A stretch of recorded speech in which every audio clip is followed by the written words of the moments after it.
गांव के बाहर एक सुनसान हवेली खड़ी थी। घने जंगलों के बीच धुंध में डूबे रास्ते पर यह हवेली कई सालों से खड़ी थी।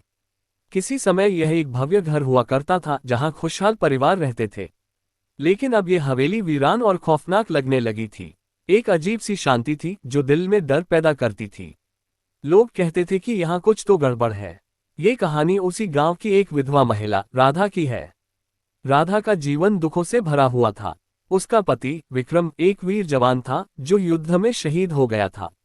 विक्रम के जाने के बाद राधा ने खुद को अकेला महसूस किया और अपनी बेटी साक्षी के साथ जीवन जीने की कोशिश की। लेकिन यह आसान नहीं था। राधा का दिल टूट चुका था और विक्रम के बिना उसकी दुनिया वीरान हो गई थी। एक दिन राधा ने सुना कि गांव के पास उस हवेली में अजीब घटनाएं घट रही हैं। रात के समय कोई आवाजें आती थीं, कभी चिड़ियां चिल्लाती तो कभी दरवाजे खुद ब खुद खुल जाते। गांव वाले कहते थे कि वह हवेली शापित है। किसी ने तो यहां तक कहा था कि यह हवेली किसी पुराने दौर के बुरी आत्माओं का घर है। लेकिन राधा ने इसे सिर्फ अफवाह माना और इसे नजरअंदाज कर दिया। राधा का जीवन अब केवल साक्षी के इर्द गिर्द घूमता था। वह दिन रात अपनी बेटी के लिए काम करती और उसे हर तरह से खुश रखने की कोशिश करती। लेकिन एक दिन साक्षी अचानक गायब हो गई। राधा के दिल में हड़कंप मच गया। उसने हर जगह साक्षी को ढूंढा लेकिन कहीं भी उसका पता नहीं चला।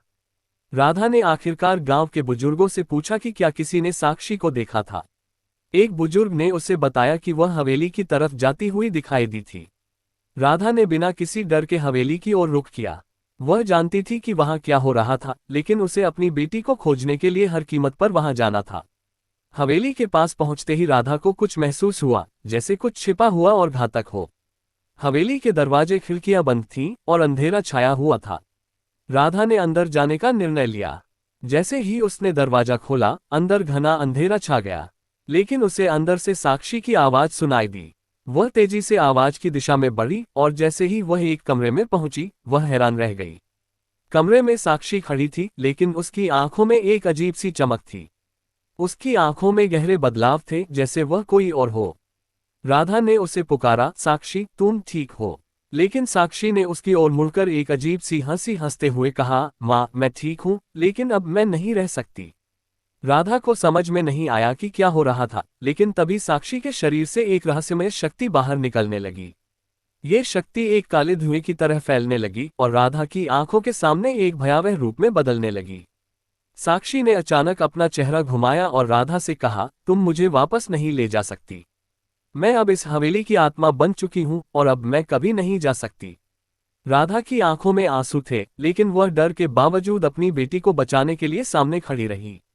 वह जानती थी कि इसने सिर्फ साक्षी का रूप लिया था, लेकिन असल में यह एक चुड़ैल थी जिसने उसकी बेटी को निगल लिया था। राधा ने दिल में शक्ति इकट्ठा की और एक पुराने मंत्र का उच्चारण किया, जो उसने अपनी माँ से सुना था। यह मंत्र बहुत पुराना था और केवल सच्चे दिल से ही इसे पढ़ा जा सकता था। जैसे ही राधा ने मंत्र पढ़ा, एक शक्तिशाली रोशनी कमरे में फैल गई। साक्षी की आकृति डरावनी चीख के साथ घने धुएं में बदल गई और एक सटीक आवाज में बोली, तुम्हें इसका पछतावा होगा। राधा ने अपनी आंखें बंद कर ली और मंत्र का उच्चारण जारी रखा। कुछ पल बाद एक शांतिपूर्ण वातावरण वापस आ गया और साक्षी की आकृति गायब हो गई। हवेली में घना अंधेरा था, लेकिन अब वहां एक शांति थी। राधा ने साक्षी की आवाजें सुनी, लेकिन अब वह पूरी तरह से शांत हो गई थी। अचानक राधा को महसूस हुआ कि उसके आसपास की दुनिया बदल चुकी है।